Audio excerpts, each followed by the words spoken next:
Hi! Good day everyone! My name is Sharadel Barnido and my group will going to discuss the Philippines a century hence and also the other possible topics to the women of Malolos. We will also going to discuss the indolence of Filipinos. So first is, what is the Philippines a century hence? The Philippines a century hence is an essay written by Philippines national hero Jose Rizal to forecast the future of the country within 100 years. Rizal felt that it was the time to remind Spain that the circumstances that ushered in the French Revolution should have a telling effect for her in the Philippines. So, meaning, this essay presents a radical prophecy of Rizal of how the Philippines would be through the century.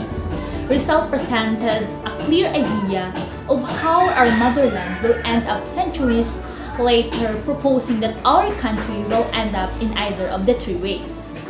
The first is that the Philippines will remain be a colony of Spain but will be in a good terms with its captors. The second one, that the Philippines will try to cut the ties of our motherland from its captors through the violent means. And the third one, that we will be colonized by another country. This essay, published in La Solidaridad in Madrid between September 30, 1889 and February 1 to 1890, it starts by analyzing the various causes of the miseries suffered by the Filipino people.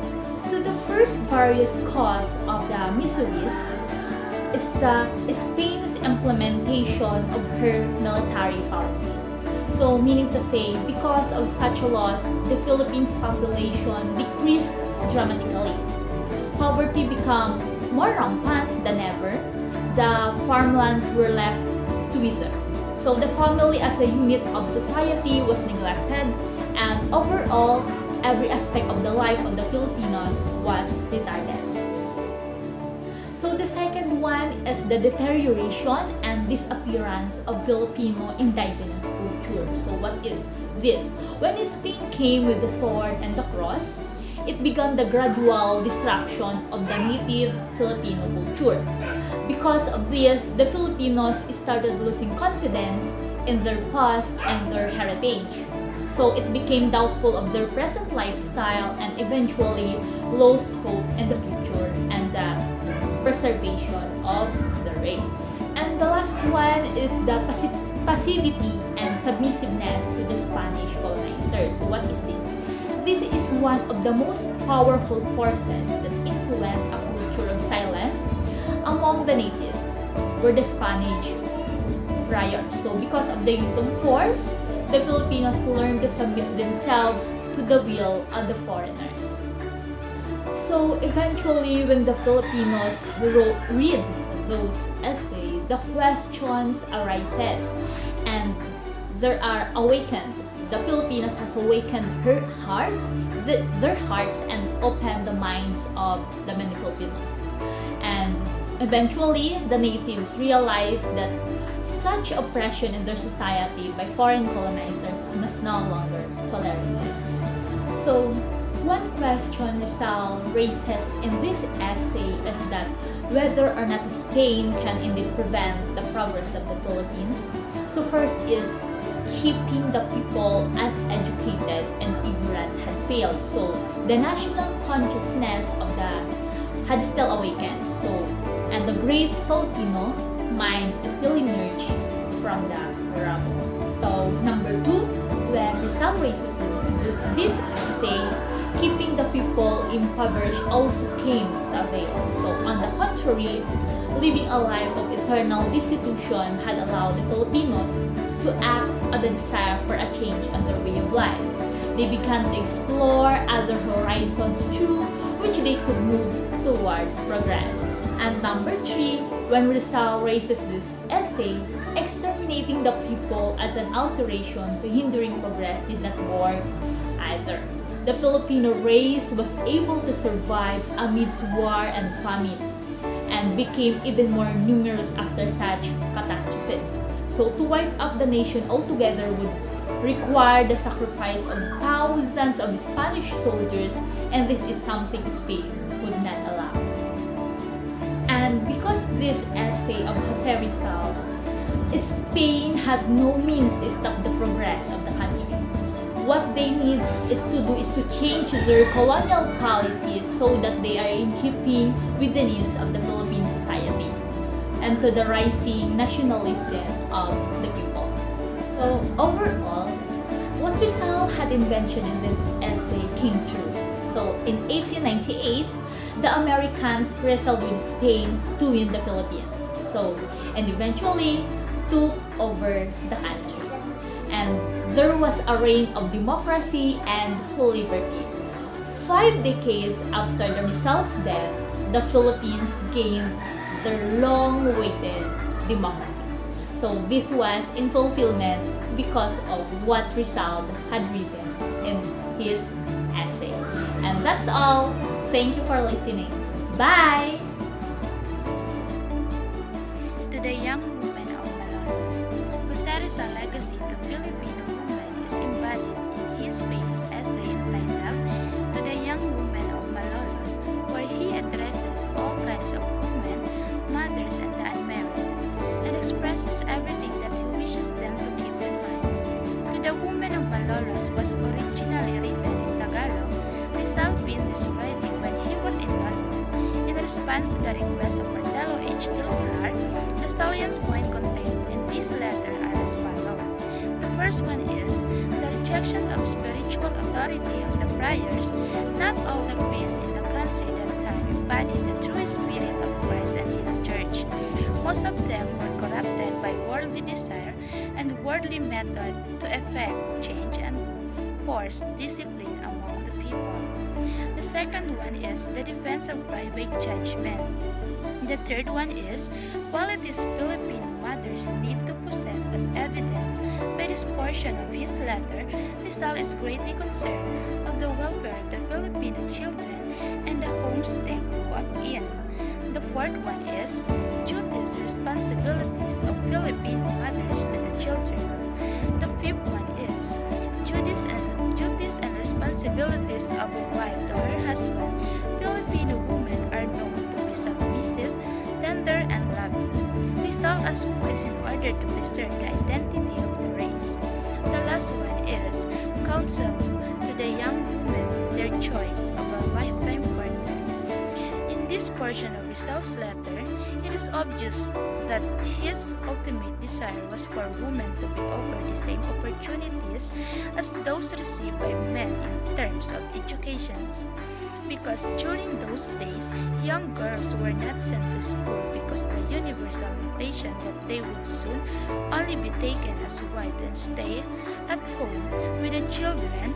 Rizal, however, emphasized on freedom of thought and the right to education, which must be granted to both boys and girls alike. La Indolencia de los Filipinos, more popularly known in its English version, The Indolence of the Filipinos, is an exploratory essay written by Philippine national hero Dr. Jose Rizal to explain the alleged idleness of his people during the Spanish colonization. This is the summary of the indolence of the Filipinos. The indolence of the Filipinos is study of the causes where the people did not, as was said, work hard during the Spanish regime. Rizal pointed out that long before the coming of the Spaniards, the Filipinos were industrious and hardworking. The Spanish reign brought about a decline in economic activities because of certain causes. First, the establishment of the galleon trade cut off all previous association of the Philippines with other countries in Asia and Middle East. As a result, business was only conducted with Spain through Mexico. Because of this, the small businesses and handicraft industries that flourished during the pre-Spanish period gradually disappeared. Second, Spain also extinguished the natives' love of work because of the implementation of forced labor. Filipinos were compelled to work in shipyards, roads, and other public works, abandoning agriculture, industry, and commerce. Third, Spain did not protect the people against foreign invaders and pirates. with no arms to defend themselves. The natives were killed, their houses burned, and their lands destroyed. As a result, the Filipinos were forced to become nomads, lost interest in cultivating their lands or in rebuilding the industries that were shut down, and simply because submissive to the mercy of God. Fourth, there was a crooked system of education. What was being taught in the schools were repetitive prayers and other things that could not be used by the student to lead the countries to progress. There were no courses in agriculture, industry, and other fields, which were badly needed by the Philippines during those times. Fifth, the Spanish rulers were a bad example to despise manual labor. The officials reported to work at noon and left early, all the while doing nothing in line with their duties. The women were seen constantly followed by the servants who dressed them and fanned them personal things which they ought to have done for themselves. Sixth, gambling was established and widely propagated during those times. Almost every day there were cockfights, and during feast days, the government officials and friars were the first to engage in all sorts of bets and gambles. Seventh, there was a crooked system of religion. The friars taught the naive Filipinos that it was easier for a poor man to enter heaven, and so they preferred not to work and remain poor so that they could easily enter heaven after they died. Lastly, the taxes were extremely high, so much so that a huge portion of the Filipinos earned went to the government or to the friars. When the object of their labor was removed and they were exploited, they were reduced to inaction. Results admitted that the Filipinos did not work so hard because they were wise enough to adjust themselves to the warm tropical climate. An hour's work under the burning sun, in the midst of pernicious influence springing from the nature and activity, is equals to a day's labor in a temperate climate. Hello everyone, I am Shai and I'm going to tackle about the importance of indolence in the Philippines. So, it is important to note that indolence in the Philippines is a chronic malady, but not a hereditary one. Truth is, before the Spaniards arrived on these lands, the natives were industriously conducting business with China, Japan, Arabia, Malaysia, and other countries in the Middle East. The reasons for this said indolence were clearly stated in the essay and were not based only on presumptions but were grounded in fact taken from history. Another thing that we might add that had caused this indolence is the lack of unity among the Filipino people. In the absence of unity and oneness, the people did not have the power to fight the hostile attacks of the government and of other forces of society. There would also be no voice, no leader to sow progress and to cultivate it, so that it may be reaped in due time. In such a condition, the Philippines remained a country that was lifeless, dead, simply existing and not living. As a result stated in the conclusion, a man in the Philippines is an individual, is not merely a citizen of a country.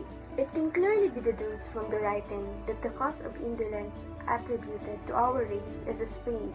When the Filipinos wanted to study and learn, there were no schools, and if there were any, they lacked sufficient resources and did not present more useful knowledge. When the Filipinos wanted to establish their businesses, there wasn't enough capital, nor there was their protection from the government.